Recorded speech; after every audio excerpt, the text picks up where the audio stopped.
ఇక అదిట్లుంటే ఇక విద్యుత్ సంస్థల అప్పులు 81,516 కోట్లు, డిస్కంల నష్టాలు 62,461 కోట్లు, భారీగా పెరిగిన జెన్కో ట్రాన్స్కో అప్పులు, ఛత్తీస్గఢ్ కారిడార్ కు అప్పనంగా 638.50 కోట్లు, ప్రభుత్వ సంస్థల బాకీలే 28,842 కోట్లు, 10 ఏళ్ల విద్యుత్ రంగం పరిస్థితిపై శ్వేతపత్రం విడుదల చేసిన రాష్ట్ర ప్రభుత్వం. సిగ్గుందా గత పాలకులకు ఏమన్నా? మేము డెవలప్ చేసినాం, డెవలప్ లేదు మనలేదు. ఇగో లెక్కలు తిట్టే మొత్తం బయటపడ్డది చూడండి. 81,516 కోట్లు ఇప్పుడు విద్యుత్ సంస్థలు ఉన్న అప్పులు. అవి అప్పులు వేరు, మళ్ళీ నష్టాలు వేరు. ఇగో నష్టాలు 62,461 కోట్లు నష్టాలు. ఇవి అలాగా మేము సృష్టించిన సంపద అని చెప్తారు, అన్ని బయటవై మాటలే. భారీగా పెరిగిన జెన్కో ట్రాన్స్కో అప్పులు, ఛత్తీస్గఢ్ కారిడార్ అప్పనంగా ఈ అన్నిటిపైన జ్యుడిషియల్ ఎంక్వైరీకి సిద్ధమైంది.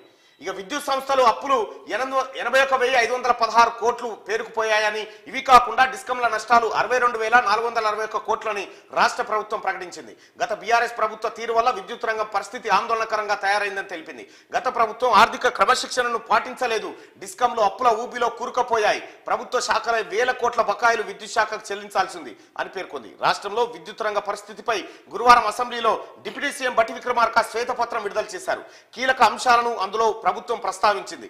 గత ప్రభుత్వం తీసుకున్న అస్తవ్యస్త నిర్ణయాలతో విద్యుత్ రంగం ఆర్థికంగా కుదేలైందని, ఈ స్థితిని చక్కదిద్దేందుకు ప్రయత్నిస్తామని తెలిపింది. డిస్కంలకు వివిధ శాఖల నుంచి రావాల్సిన బాకీలే 28,842 కోట్లు అని, ఇందులో లిఫ్ట్ ఇరిగేషన్ కు సంబంధించి 14,193 కోట్లని వివరించింది. చూసిరా, లిఫ్ట్ ఇరిగేషన్ అని పెట్టిండు. కాళేశ్వరం లిఫ్ట్ ఇరిగేషన్ పెడితే దాని కరెంట్ బిల్లే, ఈ లిఫ్ట్ ఇరిగేషన్ ల కరెంట్ బిల్లే 14,193 కోట్లు కట్టాలి. కరెంట్ బిల్లే జగనామం పెట్టిండు. వాటికి అవ్యగనామం పెట్టిండు. ఆఖరికి సబ్ స్టేషన్లు కూడా కుదబెట్టిండు, కరెంటు స్తంభాలు కూడా పెట్టిండు.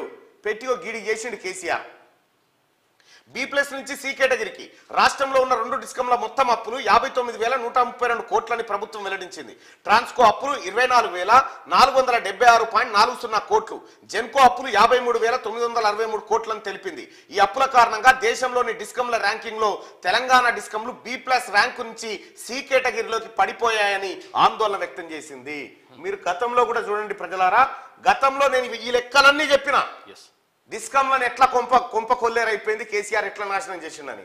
ఇవాళ ఈ లెక్కలు బయటకు వస్తా ఉంటే ఇక అక్బరుద్దీన్ ఓవైసీ కాపాడదామని చూస్తా ఉన్నాడు వాళ్ళని. నువ్వు కాపాడలేవు ఎవరిని, వాళ్ళని కాపాడలేవు. అక్బరుద్దీన్ ఓవైసీ ఇక్కడ చూడండి ప్రజలారా, డిస్కంల అప్పు 14,169 కోట్లుండే. ఎప్పుడు 2014లో కేసీఆర్ ముఖ్యమంత్రి కాకముందుకు 14,169 కోట్ల అప్పు ఉంటే, కేసీఆర్ దిగిపోయే నాటికి 59,132 కోట్లకు చేసిండు. ఎంత పెరిగిందో చూడండి. 2014లో గింతుంటే ఇగో ఇప్పుడు గింత అప్పు చేసి పెట్టిండు కేసీఆర్. ట్రాన్స్కో అప్పులు చూడ్రి 6,277 కోట్లు మాత్రమే ఉండే కేసీఆర్ కు రాష్ట్రాన్ని అప్పచెప్పినప్పుడు. కేసీఆర్ దిగిపోయే నాటికి 24,476 కోట్లు అప్పు చేసి పెట్టిండు వాటి మీద. ఇక జెన్కో అప్పులు చూడ్రి 16,635 కోట్లు ఉండే 2014లో, ఇప్పుడు అది 53,963 కోట్లకు చేసి పెట్టిండు. ఈ పెంటంతా ఎవరు చేసి పెట్టిరు సార్? కేసీఆర్ కాదా? ఇంకో వ్యవసాయానికి 28% కరెంటు. రాష్ట్రం ఏర్పడే నాటికి తెలంగాణలో 19.03 లక్షల వ్యవసాయ పంపు సెట్లు ఉంటే అవి గత 10 ఏళ్ల కాలంలో గణనీయంగా పెరిగాయి. ఇప్పుడు 27.99 లక్షల పంపు సెట్లు ఉన్నాయని, అంటే అదనంగా దాదాపు 9 లక్షల పంపు సెట్లు పెరిగాయని ప్రభుత్వం వెల్లడించింది. రాష్ట్రం మొత్తం విద్యుత్ వినియోగంలో వ్యవసాయానికి వినియోగించే కరెంటు 28% అని తెలిపింది. వ్యవసాయానికి 24 గంటల నాణ్యమైన కరెంటును సరఫరా చేస్తున్నట్లు గత ప్రభుత్వం చెప్పుకున్నా, సగటున గత ఏప్రిల్ నుంచి నవంబర్ వరకు 19 గంటలు మాత్రమే సరఫరా అయిందని, పీక్ టైంలో ఇవ్వలేదని శ్వేతపత్రంలో ప్రభుత్వం పేర్కొంది. వ్యవసాయ కనెక్షన్ల సంఖ్య 27.99 లక్షలు కాగా పంపు సెట్లతో వ్యవసాయ కరెంటు డిమాండ్ 6,003 మెగావాట్లని పేర్కొంది. వ్యవసాయ రంగానికి సరఫరా చేయాలనుకున్న అంచనాకు వాస్తవానికి మధ్య వ్యత్యాసం కారణంగా ఈ ఒక్క రంగంలోనే 18,725 కోట్ల మేర భారం పడింది. ఫ్రీ గిత్తున తీసుకోరా నంబర్. ఫ్రీ అంటే ఏందన్నట్టు? ఫ్రీ అంటే ఏందంటే నీవు నీ పైసలు పెట్టి కొని ఇస్తే ఫ్రీగా. అప్పు చేసిండు, అప్పు ఎవడు కట్టాలని మీరే కట్టుకోరు మళ్ళీ వెళ్ళిపోయింది. ఇది ఫ్రీయా? ఇది ఫ్రీయా? గతంలో కోట్ల విజయభాస్కర్ రెడ్డి గారు, వైఎస్ రాజశేఖర్ రెడ్డి గారు వాళ్ళు ఇచ్చింది ఫ్రీ కరెంటు. ఎందుకు చెప్పినావు ఇన్ని రోజులు దొంగ మాటలు కేసీఆర్? ప్రజల్ని నమ్మించినావు కదా, ఇప్పుడు వాస్తవాలు బయటకు వస్తున్నాయి కదా. తెలంగాణ ప్రజలారా, మనకి ఇచ్చింది ఫ్రీ కరెంటు కాదు, మన అప్పులనే, మన తల మీద 2 లక్షల అప్పు చేసిండు కదా, ఆ అప్పులలో కలిపిండి. ఇదంతా ఆ అప్పులలో కలిపిండి, ఇది కలిపిండి అవతల పడ్డాడు. ఇక నిన్న జగదీశ్వర్ రెడ్డి న్యాయ విచారణ చేయాలంటే ఆ పక్క చేస్తామని చెప్పాడు. విద్యుత్ అక్రమాలపై న్యాయ విచారణ అసెంబ్లీ వేదికగానే ఆదేశాలు ఇస్తున్నామని చెప్పి సీఎం రేవంత్ రెడ్డి. ఛత్తీస్గఢ్ కరెంట్ ఒప్పందంతో ఆర్థిక భారం దాన్ని తప్పుపట్టినందుకు ఉద్యోగిని బదిలీ చేశారు. భద్రాద్రి ప్లాంట్తో వేల కోట్ల దోపిడీ. ఇండియా బుల్స్ కంపెనీకి లాభం చేకూర్చి రాష్ట్రాన్ని ముంచారు. యాదాద్రి ప్లాంటును 24 నెలల్లో కడతామన్నారు, ఇంకా పూర్తి కాలే.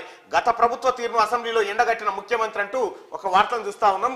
నేను గతంలోనే లెక్కలే చెప్పిన ఇండియా బుల్స్ కంపెనీ తోటి జరిగిన రాష్ట్ర ప్రభుత్వ ఒప్పందం ఏంది, ఎట్లా మోసం చేసిరు అనేది ఆ రోజు క్లియర్ గా చెప్పడం జరిగింది ప్రజలారా. ఇగో ఇవాళ ఈ లెక్కలన్నీ బయటకు వస్తున్నాయి. ఆ రోజు తీన్మార్మలన చెప్పింది కరెక్ట్ అని ఇవాళ అసెంబ్లీ సాక్షిగా లెక్కలు బయట పెడతా ఉంటే తెలుస్తా ఉంది. తెలంగాణ ప్రజలారా నాకు ఒక మాట చెప్పండి. కేసీఆర్ కాలువలతో నీళ్లు వారబెడుతున్నాని చెప్పిండు. కాలువలతో నీరు వచ్చిన తర్వాత కరెంటు మోటార్లు తగ్గాలి కానీ ఎందుకు పెరిగినాయి? 19 లక్షల కరెంటు మోటార్లు ఉంటే 27 లక్షల కరెంటు మోటార్లు పెరిగినాయి అంటే కాలువలతో నీళ్లు వచ్చినట్ట రానట్ట మీరే అర్థం చేసుకోరు. 24 గంటల కరెంట్ ఇస్తున్నా అంటాడు. నువ్వు కాలువలతో వారినాక కరెంటుతో ఏం పని? 9 లక్షల కలెక్షన్ 9 లక్షల కనెక్షన్లు ఎట్లా పెరిగినాయి? దీనికి సమాధానం చెప్పాలి ముఖ్యమంత్రి గారు.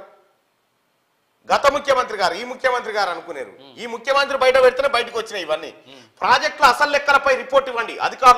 అధికారులకు సీఎం రేవంత్ రెడ్డి ఆదేశం. నీటిపారుదల వ్యవసాయ శాఖలపై రివ్యూ చేస్తా ఉండట.